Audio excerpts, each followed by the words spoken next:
വയനാട് മാനന്തവാടിയിലെ യുവാവിന്റെ ആത്മഹത്യയിൽ കെട്ടിടത്തിന്റെ പേരിൽ നടന്ന സാമ്പത്തിക ഇടപാടിൽ കരാർ ലംഘനം നടന്നതായി മരിച്ച സജീറിന്റെ ഭാര്യ സഹോദരൻ അജ്മൽ 24-നോട്.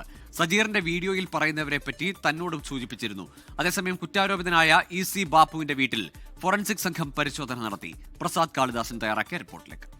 ഈ കടുംകൈ ചെയ്യാനുണ്ടായ കാരണം EC ബാപ്പു എന്ന മാനന്തവാടി സ്വദേശിയും പൂച്ചക്കൽ റഫീഖ് കുട്ടത്ത് പോലീസ് സ്റ്റേഷനിൽ സമീപത്ത് താമസിക്കുന്ന പൂച്ചക്കൽ റഫീഖ് എന്നറിയപ്പെടുന്ന രണ്ട് വ്യക്തികളുമാണ് എന്ന് അദ്ദേഹം തന്നെ വെളിപ്പെടുത്തിയിട്ടാണ് സ്വന്തം ജീവൻ തന്നെ അദ്ദേഹം നഷ്ടപ്പെടുത്തിയത്. മാനന്തവാടി എരുമത്തെരുവിൽ കാറിൽ തീ കൊളുത്തി ആത്മഹത്യ ചെയ്ത സജീറിന്റെ മരണത്തിൽ ദുരൂഹതകൾ ഏറുകയാണ്.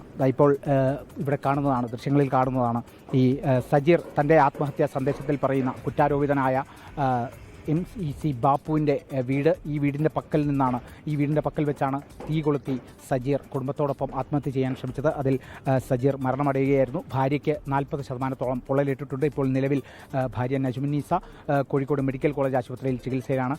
2 വയസ്സുകാരിയായ മകളുടെ നില തൃപ്തികരമാണ് എന്നുള്ളതും കൂടിയാണ് മനസ്സിലാക്കുന്നത്. ഇപ്പോൾ ഫോറൻസിക് സംഘം കുറ്റാരോപിതനായ EC ബാപ്പുവിൻ്റെ വീട്ടിലെത്തി പരിശോധന നടത്തുകയാണ്.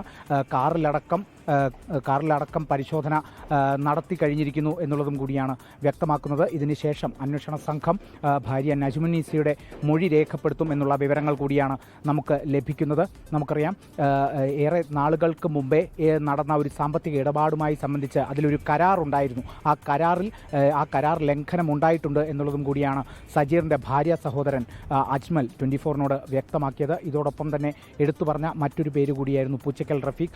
ഈ പൂച്ചക്കൽ റഫീഖുമായി നടന്ന സാമ്പത്തിക ഇടപാടുകളിലും കരാർ ലംഘനം നടന്നിട്ടുണ്ട്.